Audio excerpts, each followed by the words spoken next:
There is a vine that can bury a house under food, 400 pounds from a single trellis. It climbs faster than bamboo. It produces more protein per square foot than beef. And it was grown by your great-grandparents until someone decided you were not allowed to have it anymore. They did not ban it because it failed.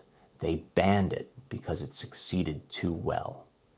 A plant that feeds a family from 20 square feet, that requires no fertilizer, no pesticides, and grows back harder every time you cut it cannot be controlled. And what cannot be controlled cannot be sold. This is the story of the vine that fed millions, survived prohibition, and still grows in the shadows, waiting for you to remember. Before we climb into this vault, if you believe this knowledge needs to survive, subscribe right now and hit that bell. These stories disappear when we stop sharing them. Let's make sure that doesn't happen. The story begins in 1876, deep in the mountains of southern Japan. A farmer stares at his failing rice paddies. The soil is exhausted. His family is hungry. His neighbor tells him about a vine from the forest, a wild kudzu plant that the old people say can restore dead ground. He walks into the hills and digs up a root the size of his arm, 60 pounds dense as a stone. He drags it home and plants it at the edge of his field. Within 3 months, the vine has covered an entire hillside. The leaves are thick, lush, emerald green. He cuts them and feeds them to his cattle. The animals grow fat. He digs the root. It has doubled in size. He slices it, boils it, and his family eats for a week from that single root. This is kudzu, Pueraria montana. The Japanese called it kuzu for 1,000 years before the West ever saw it. But kudzu is just one name for a family of vines that changed history. In southern China, they grew a different species, Pueraria lobata. The Hmong people called it against choy, spreading vegetable. They planted it once and harvested forever. It climbed trees, covered roofs, and buried hillsides in green. Every part was used. The leaves fed people and animals. The flowers were dried for tea. The roots were pounded into starch, made into noodles, and stored through winter. Traditional Chinese medicine listed it as one of the 50 fundamental herbs. Ji Zhen, they called it. It cooled fevers, stopped diarrhea, and cleared alcohol from the blood. Drunkards chewed the flowers and sobered within the hour. Mothers boiled the root and fed it to children with measles. For 3,000 years, this vine was survival itself. In Vietnam, the plant was dong rieng. Villagers trained it over bamboo frames and harvested leaves every week. One vine produced 50 kilograms of greens per year, more than any vegetable they knew. The protein content was higher than soybeans. Animals that ate it gave richer milk. Chickens that foraged beneath it laid double the eggs. The roots grew so large it took 2 men to dig them out. Some weighed over 100 kilograms. A single root could feed a village through famine. When floods destroyed rice crops, the vine survived. When droughts killed everything else, its roots went deeper and found water 10 meters down. It was indestructible. In 1876, the same year that Japanese farmer dug his first kudzu root, the vine arrived in America. The Centennial Exposition in Philadelphia, a celebration of progress, of industry, of the future. Japan built a pavilion and covered it in kudzu. The vine exploded over the structure, a living green canopy with purple flowers that smelled like grapes. Americans had never seen anything like it. Gardeners bought seeds and brought them home. By the 1880s, kudzu was sold in nursery catalogs. as the miracle vine from the Orient. Fast-growing, beautiful, covers unsightly areas. It spread from estate to estate. The rich planted it for shade. It grew a foot per day in summer. Within a season, it transformed bare ground into jungle. Southerners loved it. The climate was perfect. Hot, humid, long summers. Kudzu thrived. It covered porches, arbors, and fences. People called it the porch vine. But the real transformation began in the 1930s. America was dying. The Dust Bowl had turned the Great Plains into a wasteland. Topsoil was blowing into the Atlantic. Farms were abandoned. Families were starving. The Soil Conservation Service was desperate. They needed a plant that could hold dirt, grow fast, and survive drought. Someone remembered kudzu. The Japanese had used it for centuries to stop erosion on mountainsides. Its roots went 15 feet deep, anchoring soil like iron cables. The government began the largest planting program in American history. Between 1935 and 1950, the Civilian Conservation Corps planted kudzu across 8 southern states. Farmers were paid $8 per acre to plant it. The government gave away seedlings for free. Kudzu clubs formed in towns across the South. They held festivals, crowned kudzu queens, and competed for the fastest growing vine. In Georgia, a man named Channing Cope became the evangelist of kudzu. He wrote newspaper columns, gave radio speeches, and toured the South preaching the gospel of the miracle vine. He called it the savior of the South, the plant that would restore the land, and it worked. Kudzu stopped erosion on slopes where nothing else could grow. It covered red clay gullies and turned them green. Its roots fixed nitrogen, healing exhausted soil. Farmers cut it for hay and fed it to cattle. The animals gained weight faster than on alfalfa. The protein content of kudzu leaves was 20%, higher than most grains. Dairy cows that ate it produced more milk. The USDA published studies. 1 acre of kudzu produces 5 tons of forage per year, more than clover, more than grass. It required no fertilizer, no irrigation, and no replanting. You planted it once, and it came back forever, stronger every year. The roots stored energy through winter, waiting underground. In spring, the vine exploded from the ground and grew 60 feet in a single season. By 1945, kudzu covered over 1 million acres of the American South. Then something happened.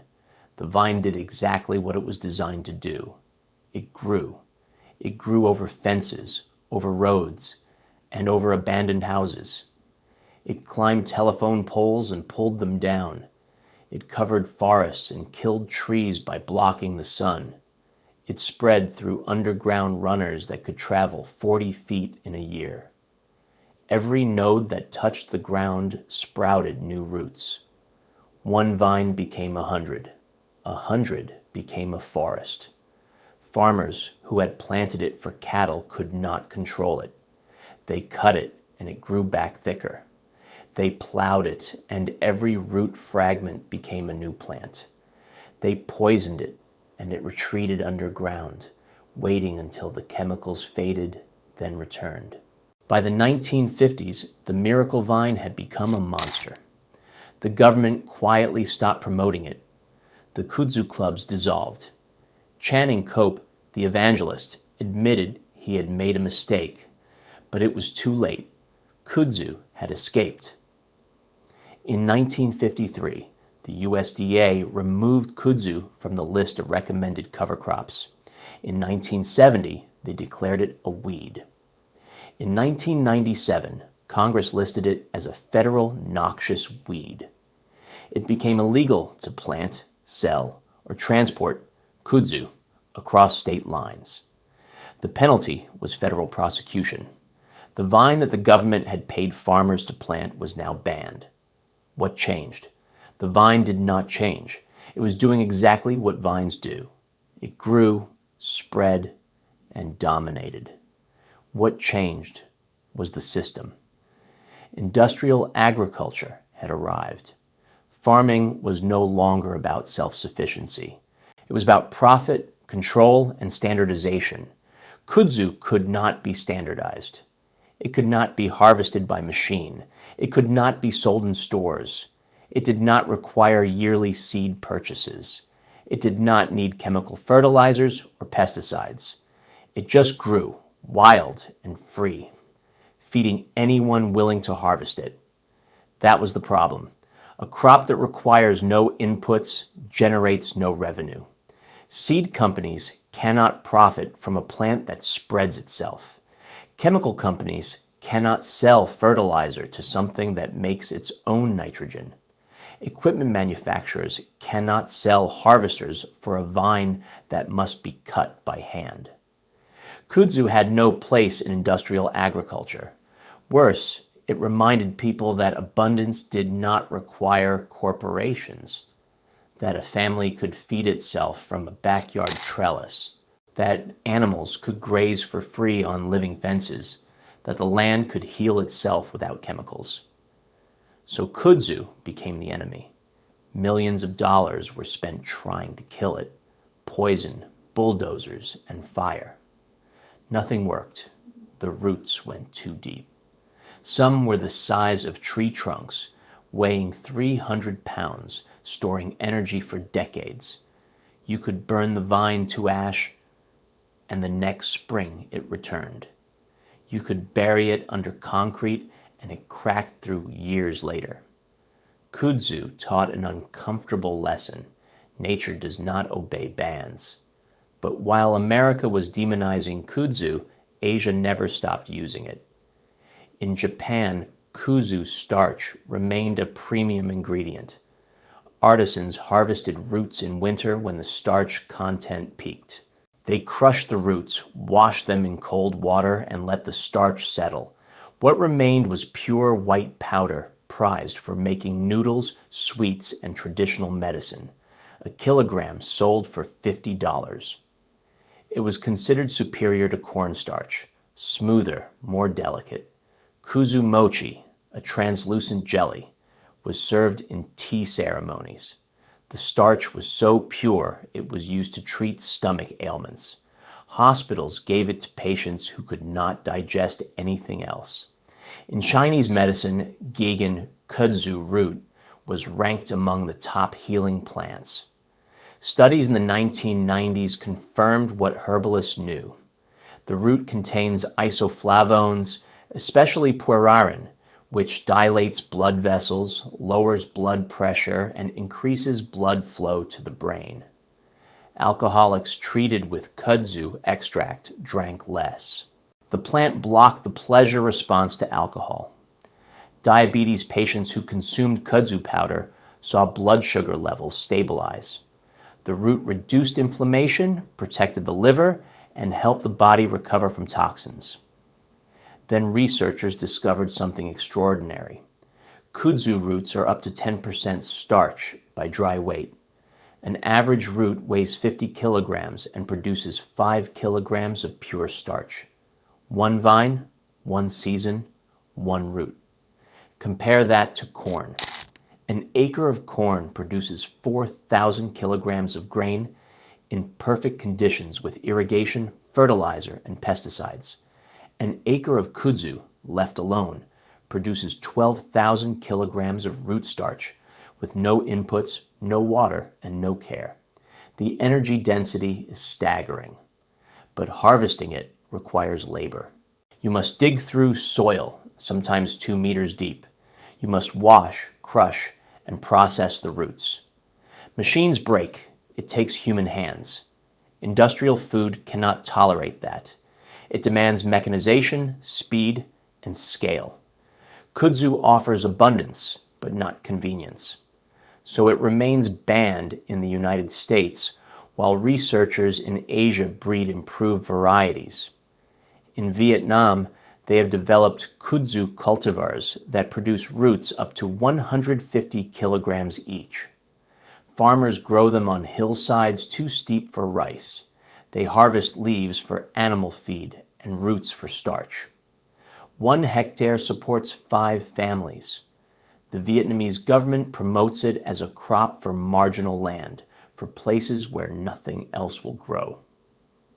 In Thailand, researchers planted kudzu on deforested mountains. Within 5 years, the soil had recovered. Nitrogen levels doubled. Erosion stopped. Native trees began growing again beneath the kudzu canopy. The vine had healed the land. Then they harvested it. The roots went to starch factories. The leaves went to cattle farms. Nothing was wasted. After harvest, the vine returned the next season thicker and stronger. Meanwhile, in the American South, kudzu still covers over 300,000 hectares. It grows along highways, over abandoned buildings, and through forests. Southerners call it the vine that ate the South. They see it as a plague, but a few people remember. Old farmers who once fed it to cattle. Herbalists who harvest the flowers for tea. Foragers who dig the roots and make flour. In the early 2000s, chefs began experimenting with kudzu. They discovered the young leaves taste like spinach, mild and tender.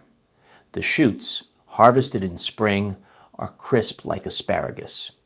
The flowers, dried and steeped, make a tea that tastes like grapes and honey. The roots, sliced thin and fried, become chips.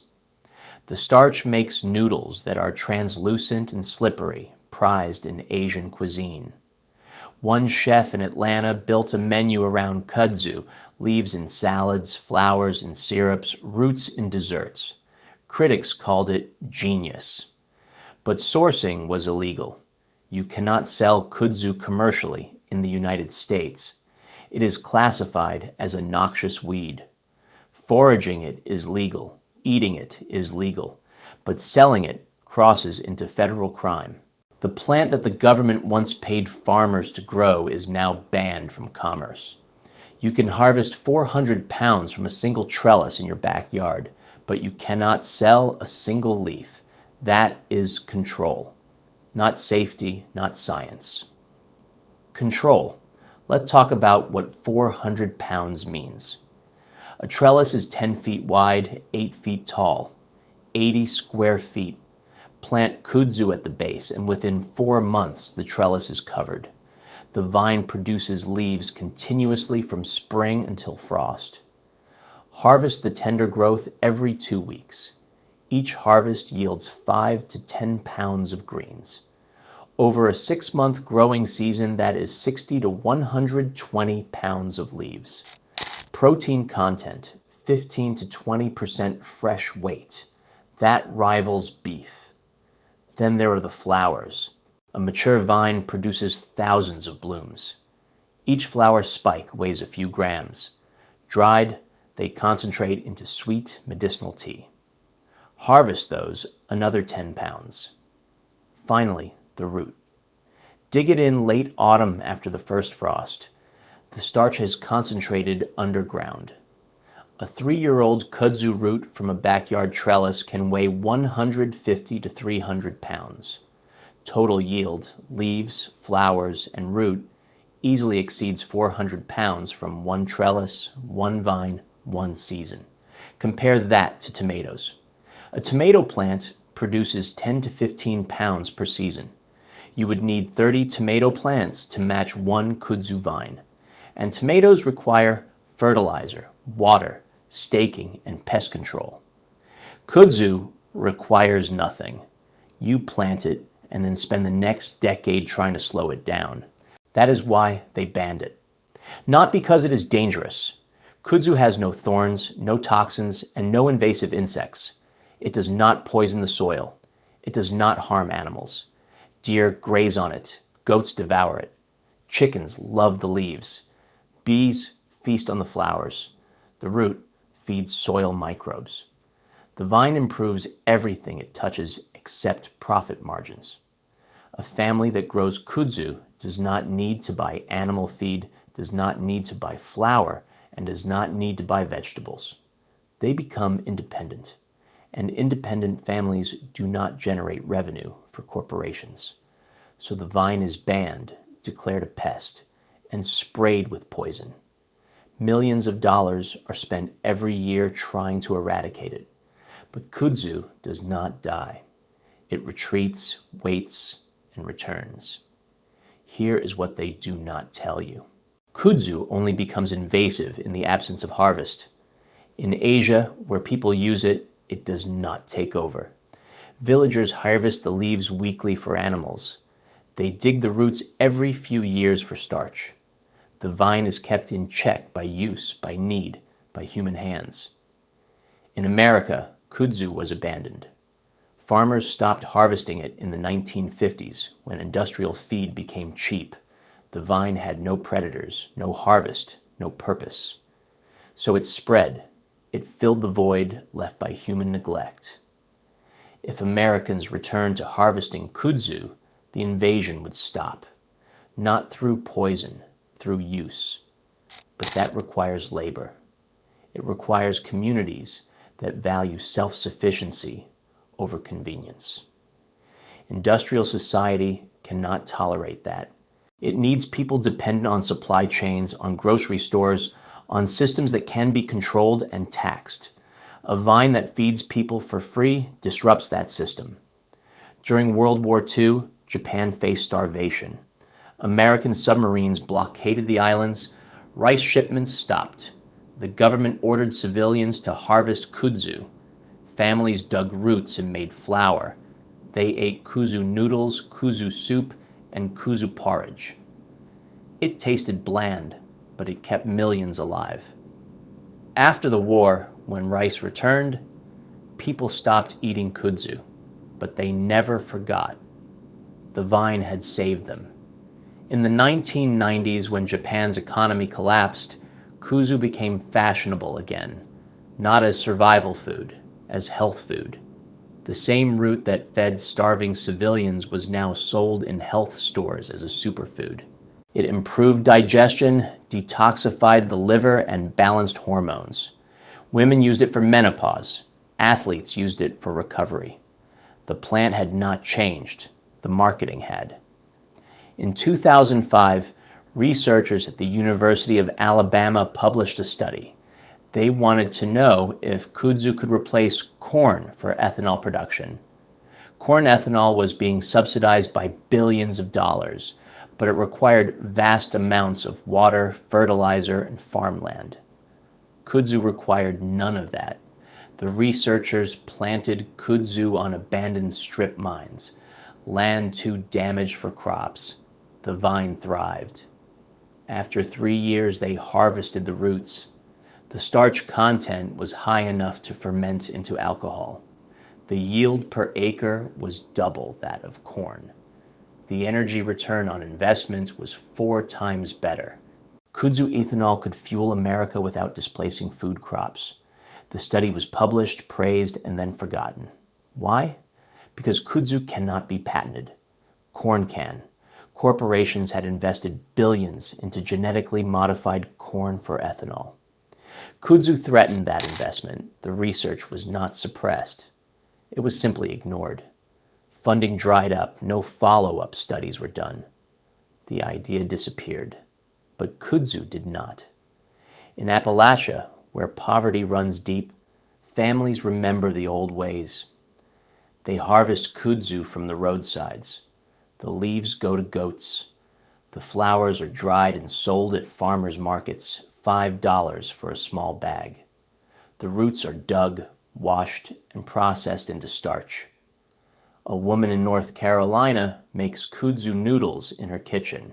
She sells them online, $20 per pound. She cannot advertise them as kudzu. That would be illegal. She calls them mountain root noodles. Her customers know. She ships across the country. Demand exceeds supply. She could scale up, hire workers, and build a factory. But kudzu is banned from interstate commerce. She operates in a gray zone, tolerated but not legal. One inspection, one report, and her business ends. This is the pattern. Crops that enable independence are criminalized, not through dramatic bans, through quiet regulations, through noxious weed lists, through the absence of support. Kudzu is legal to grow in your backyard, but illegal to sell. You can feed it to your animals, but not to your neighbor's animals. You can process the roots for your family, but not for customers. The result is the same as a ban. The knowledge dies. The next generation never learns. The vine becomes a joke, the thing that ate the South, a nuisance, a mistake, not the salvation it was bred to be. In 2011, scientists in China published research on kudzu's climate resilience. They exposed the vine to extreme heat, drought, and flooding. It survived everything. When temperatures hit 45 degrees Celsius, kudzu wilted during the day and recovered at night. When rainfall stopped for 6 months, the roots went dormant and waited. When floods submerged the plants for weeks, they floated and kept growing. Kudzu does not just survive chaos, it thrives in it. As climate change accelerates, as droughts intensify and floods devastate, the crops feeding 8 billion people will fail. Wheat, rice, corn. They were bred for stable climates. That stability is ending. Kudzu was born in the mountains of Asia where typhoons, droughts, and freezing winters rotate through the year. It adapted to chaos. That is its power. Imagine a future where industrial agriculture collapses, where fertilizer is unaffordable and fuel is scarce, where food must be grown locally or not at all. Kudzu will be there, waiting in ditches, along highways, in forgotten corners.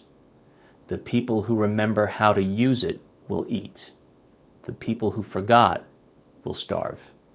That is not a prediction. It is history repeating. Every empire that ignored perennial crops for annual grains eventually collapsed. Rome, the Maya, the Soviet Union. They built food systems that required control, required inputs, required perfection. When chaos came, those systems shattered. The people who survived were the ones growing vines in their backyards, roots under their feet, abundance that did not need permission. So why did they ban kudzu? Because it succeeds without the system. Because it cannot be owned, controlled, or sold at profit. Because a vine that produces 400 pounds on a single trellis makes people dangerous. Dangerous to corporations, dangerous to control. Free. The same story repeats across history. Amaranth was banned because the Aztecs held it sacred. Hemp was banned because it competed with petrochemicals. Ephedra was banned because it grew wild and could not be patented. Raw milk was banned because it bypassed industrial processing. Backyard chickens are banned in cities because they enable independence. The pattern is clear.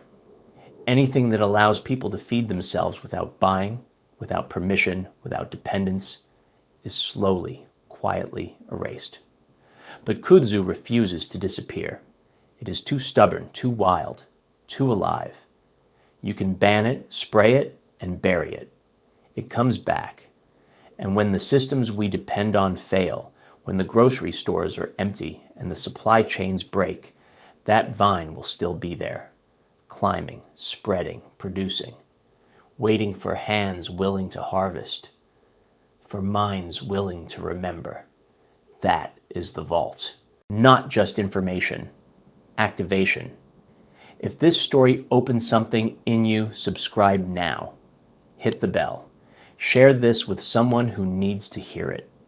The algorithm buries what it cannot monetize. Your action keeps this alive. The next vault opens soon, and it will challenge everything you thought you knew about food.